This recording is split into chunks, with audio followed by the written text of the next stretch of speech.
It's the Wednesday Wisdom Show, and you need to know what is Esoteric Kabbalah and some answers to some questions that you posted in the comments.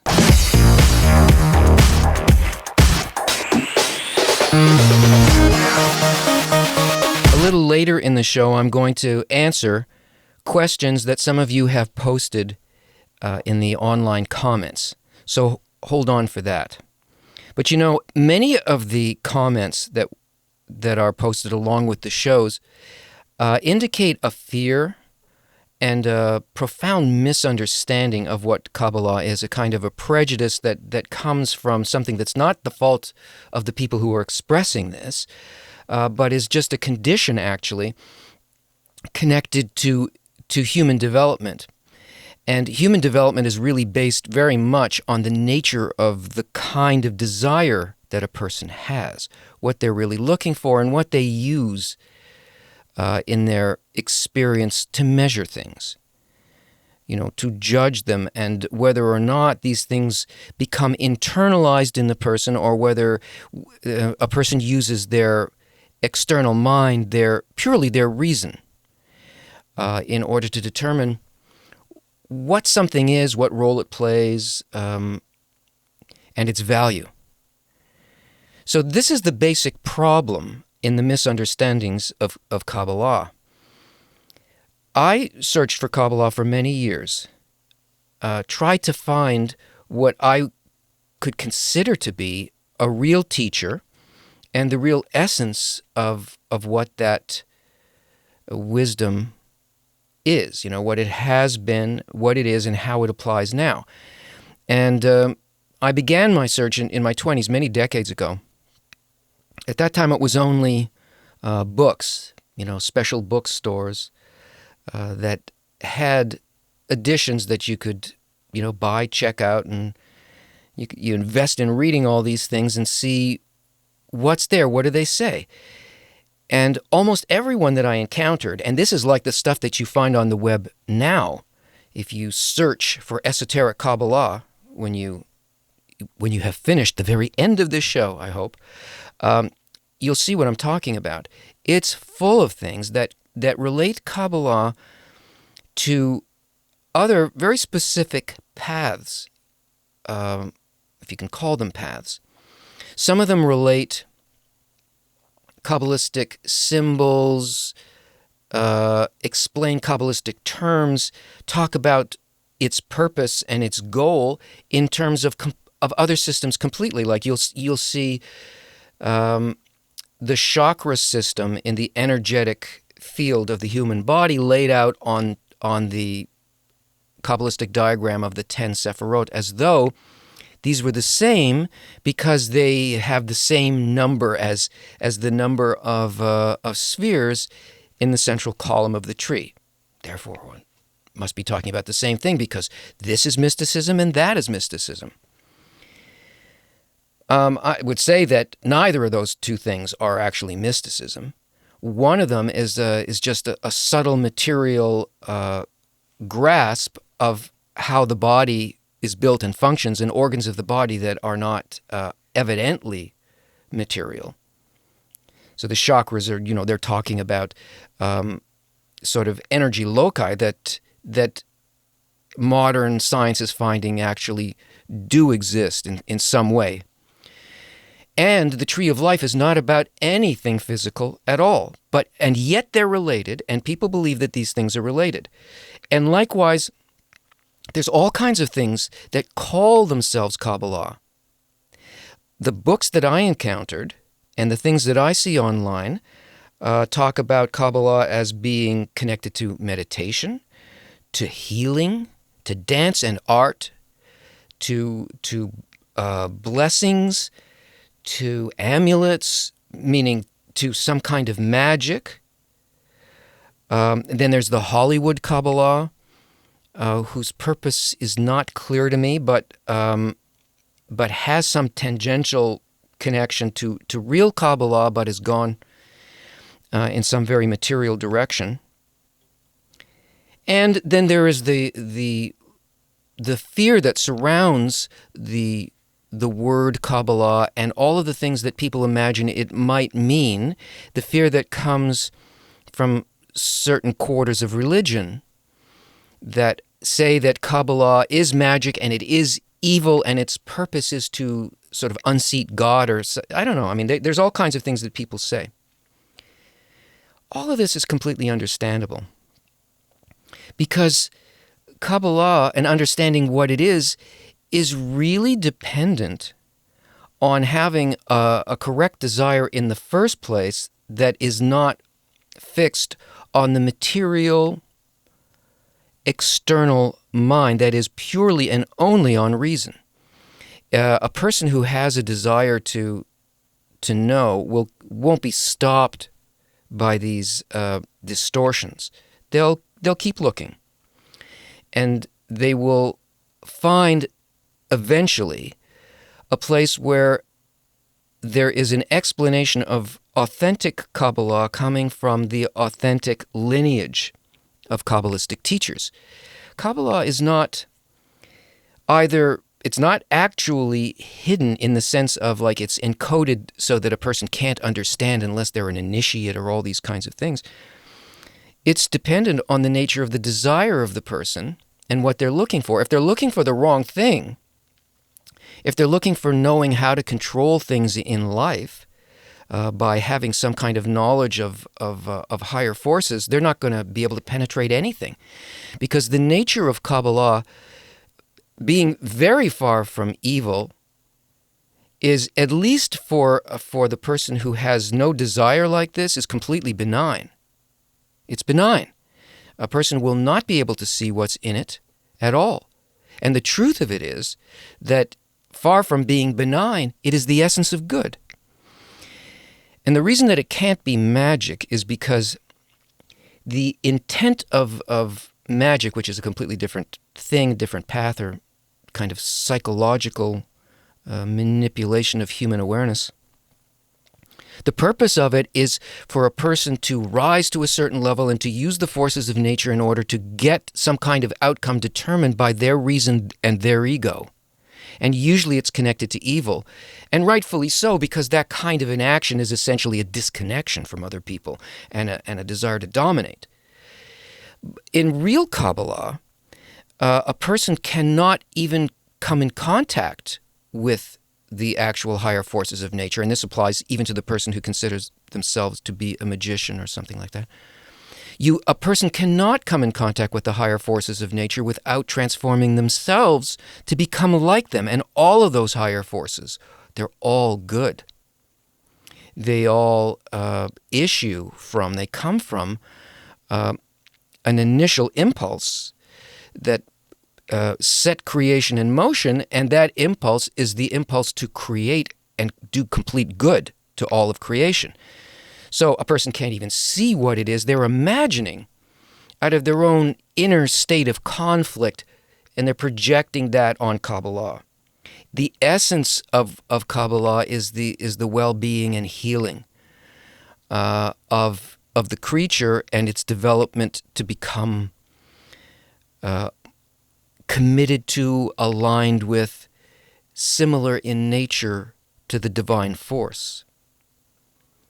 It's not in any way the attempt to unseat or replace and become God, which is maybe a religious criticism that comes from fundamentalist type thinking, which is a kind of thinking that is there is thinking that is below reason, where a person does not scrutinize really anything, is not critical, is open and gives themselves completely to the instructions that they receive without really testing it. Then there's a kind of a faith within reason, and that is a person believes only what they can see empirically and prove by means of some type of rational process. And then there is a level called faith above reason. And faith above reason means despite and including, let me put it the other way, including the empirical testing of things, even though we take all of that into account, above that there is also another level that is functioning in the person at the same time. This is a very different state of mind. It's what Kabbalists call actual faith. And if a person uses this, they can begin to understand, hear, and feel in their heart, on the emotional level, what the forces of nature actually are. And that's really considered healing, to move through these states, the below reason, faith below reason, that's fanatical, religious action to the exclusion of other people and really to their detriment and to the detriment of the person who does this. You have within reason, which is where atheism exists, but atheism is a step above faith below reason. It takes into account and measures things, but it also restricts the perception of what reality includes to a very narrow level within human experience. And then finally, there is the level of faith above reason. So to sum it up, what Kabbalah is, what it's for, what its intention is, and how to really grasp and understand it, make use of it in the sense of that it should benefit and heal a person. It happens when you come in contact with a true teaching lineage and you're in a correct setting. Most of what is misunderstood happens because the setting in which a person is trying to learn it is antithetical to what is being expressed in Kabbalah. Kabbalah is about the complete interconnection of a single soul that experiences itself as broken into many parts. So if we're trying to understand this in our room alone, just from a book, without connecting to other people and investigating, and this is about the faith within reason, investigating what happens when we attempt to make these connections in pursuit of what is good, what is godly, what is connected, what are the scriptures actually talking about. You won't have anything to work with, you see? So it's like the wrong context, the wrong information, and the wrong part of the person at work. Kabbalah is not hidden except for the desire of the person. But as soon as the correct desire, even the smallest bit of it, appears inside of a person's heart, there's an immediate response from the system of the collective soul and the light that will, by what seems coincidence, bring a person to a place where they come in contact with either a correct book, a true book from the lineage, or something on the web, or a person in which the door opens and there's more opportunity in order to find out what's there. And all of that preamble is there so that there's some context for answering the questions that you've posted. And I thank you very much for being so involved that you have things that you truly want to know. And they're all great questions. And I love all the comments, even the ones that are really negative, because even those things mean that this is important to the person who posted. Even if it's posted in anger or dismissal, it still means that we're connected, and it still means that it's good for you. So, and you're serious. So let's start with this question. This is from Mellow Magic 1. He posted this about a week ago. He's asking about, it came in the show about karma, whether karma is real, and I was speaking about Torah and mitzvot being the exactly the same thing, but probably the accurate definition of the thing that we call karma. And he says, Mellow Magic 1 says, so are the mitzvot to be done, and he puts it in quotes, at all times? Or are they levels upon which one raises his or her consciousness and then a person drops actively doing them? I'm a bit confused regarding the commandments. The commandments, the physical aspects and description of the commandments that are in the 5 books of Moses are memory devices for interactions that would occur in a person under the correct form of study and given the correct effort and a person working on the right level within them. It is the intention that is the actual mitzvah. Mitzvah means good deed, and it also means commandment, for those of you who aren't familiar with the words. Those things that we take as rules in the Bible, it is the intention that is the actual commandment, not the action. The physical action that's implied or that the sages subsequently created in order for people not to forget and search back from the branch to the root being the intention, the branch being the action, the intention being what is effective, the action being nothing but a symbol. The intent of the sages here was so that a person should climb up the tree to the point where the intention exists. So, for a person who's in religion, they would and does these actions, if they finally connect with the intentional level, the importance of the physical, the balance of importance changes. For most people, they don't even know what the intentional level is. That's what Kabbalah is about. It teaches that deep inner level. And once a person connects with that inner level, the outer action is not as important to the person. It doesn't mean that a person drops it or has to drop it. It just depends on the correct balance for the person. And also there are people who never learned any of that stuff. They're not in the Jewish religion, but it doesn't only apply to Judaism. This is also true of actions, I would imagine. In Islam, also in Christianity, nobody is saying don't do those things because those things are good that can be seen in a community. But the good is not coming from the action. It's coming from the initial thought in the person. Here's another question about karma from Citizen Zeus 1. Hi, Zeus. He says he likes the way that the explanation of karma broke down into an alignment with higher thought and desire. He says, but here is the thing. Many people sincerely strive for the higher, but they're doing so from a lower energy or mindset. And then they think their intention is wrong. Well, their intention is right, but the alignment isn't.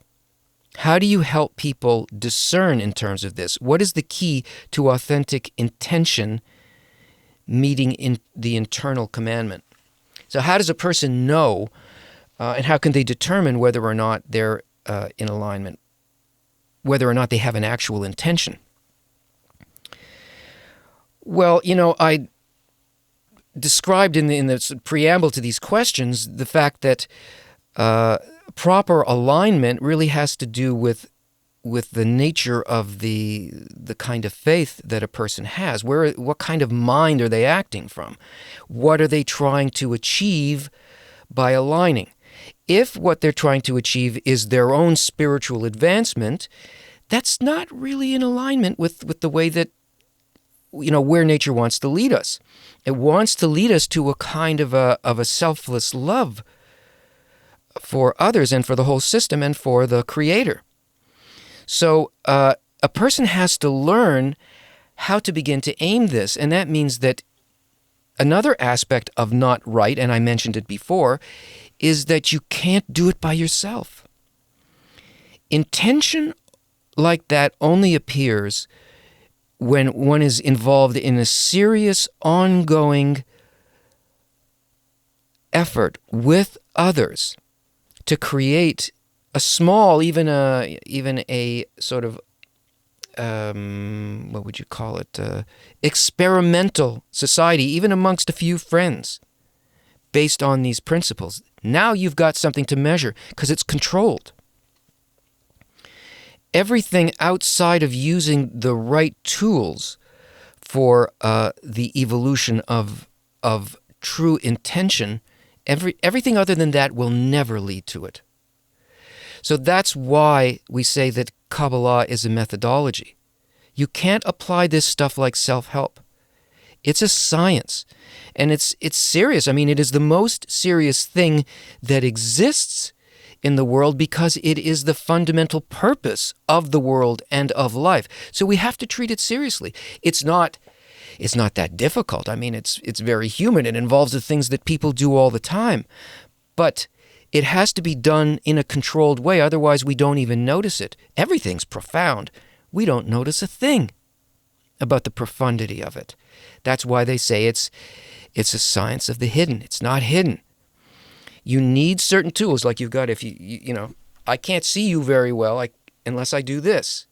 And it's the same thing for a person who is seeking spirituality. You need the right tool. You need the right glasses. This is a question from Samara V. Hamilton, and it's about the show on spiritual love. And she says, I've recently been looking at things differently, and this was the next piece. My question is about the appearance of hate being a harbinger of a transformation to come. Hate, by the way, is defined as separation, resistance to others. It's what Kabbalah calls darkness, because it means that the collective soul is seeing itself as individual parts and is even warring against each other in order to maintain this separation.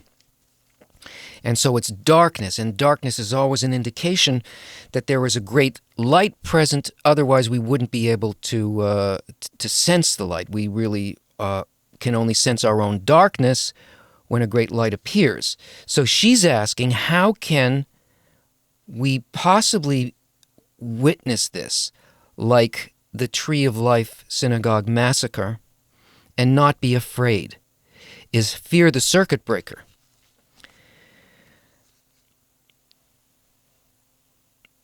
We should be afraid of that. It doesn't mean that when darkness appears that we're not afraid, because we know intellectually that it indicates the great potential for good that's waiting for us. The good only really can happen through the transformation that the darkness necessitates in us.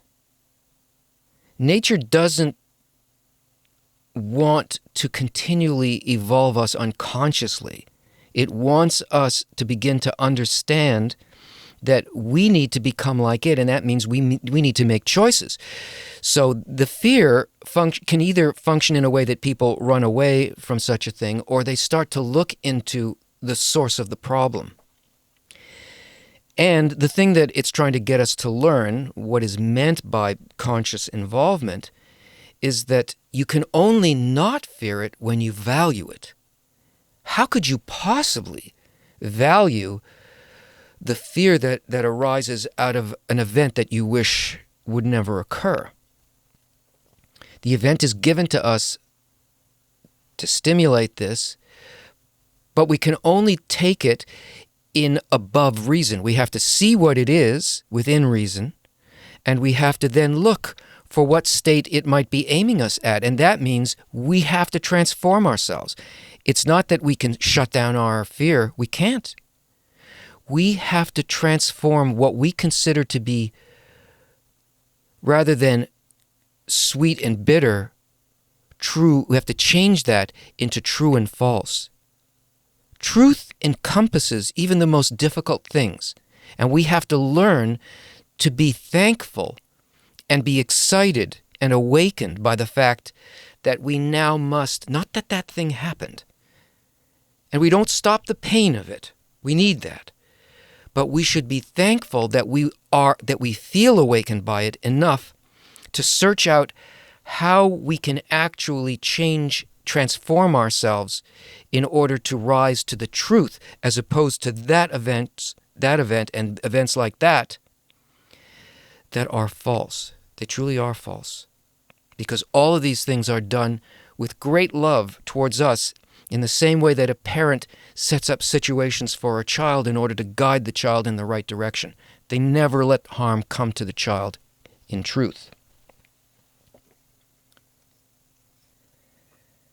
There's a question from Ronit Livni, and she's asking, why isn't meditation practiced in Kabbalah? One would think that going into the quiet, boundary-dissolving space, where we lift ourselves out of ego and the delusional self, would be encouraged. Yeah, this is a constant question that's asked. It has to do with the described goal of meditation. However, that goal cannot be reached by that means.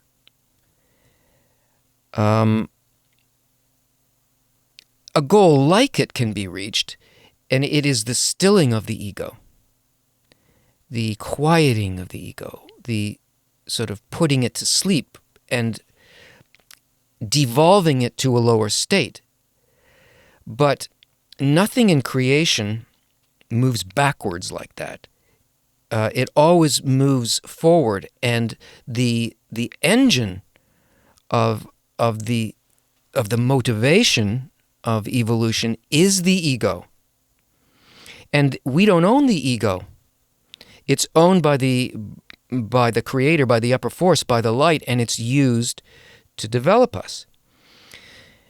And a person cannot counteract ego by being alone. Ego equals alone.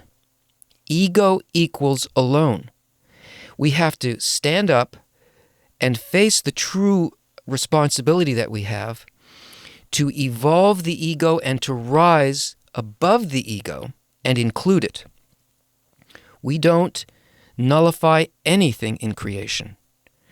If you can call it meditation, and it's not, a type of active, conscious contemplation exists in Kabbalah. It is the grappling with and the verification and making holy absolutely everything that exists and rising to the level that guides everything, because that level is not a level of ego at all. You have to do it with other people. You cannot do it alone. And the voice that we try to still in our mind never stops speaking, because that voice is the voice of the Creator, and we can't stop it. Angela Morrow has a question about the levels of the soul. She says, do the 3 levels of soul, well, there are more than 3 levels, but the ones that she mentions are Nefesh, Ruach, and Neshama. Do they exist simultaneously, or does this describe a situation of progression and growth over time? Yechidah is the highest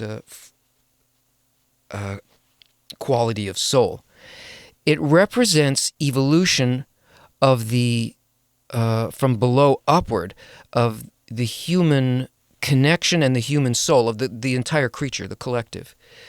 And it is a progression not over time, but a progression of how much is a particular level of awareness and perception of reality the same as the ultimate quality of the Creator, of the divine. So a certain degree of equivalence would be the lowest aspect of soul. And then the next one would be of greater equivalence, and so on and so on. So it is these are depth states. You're moving from below upward, from a certain amount of separation to a complete inclusion in the highest world. And it's not over time, but it is the evolution of qualities. And finally, from Shooters Hill Hall 4, he says, I think this was from the Karma Show, I totally get this, but what's next when I've done all of this already? So, Shooter, or is your name Hill? I'm not sure. Hill Hall. You've probably experienced a lot of things. I mean, you wouldn't be looking at this show if you hadn't already experienced a lot of stuff, dismissed a lot of stuff, and had worthwhile discernments. And if what you hear in this show sounds familiar to you, that doesn't mean you've done it. Because if you had done it, you wouldn't be asking the question that you're asking. And I'm not belittling it at all. It's brilliant. The fact that you're so honest and straightforward about this. It means you have a desire. So you totally have the possibility of doing something useful for yourself with this, of succeeding. A person, again, can't do it alone. So if you have this in some degree, if it's making sense to you not only in your mind but in your heart, then learn the technology, learn the methodology. Take a chance. Start learning this. You can begin in classes. You're behind your computer screen. Take what you want when you want. Check it out. Because if it's right and if it's aligning with your natural growth, then you'll make it'll be very productive for you. And that applies to everybody who has this sensation. And I want to thank you very much for the really super questions. Keep them coming, and every 1 or 2 shows we'll do this, and we'll be connected. And also, we're looking at doing a live webcast and that kind of thing. So we're trying to get all that stuff together. Look for that in the future. And don't forget to like, share, comment, and subscribe, and hit that bell thingy.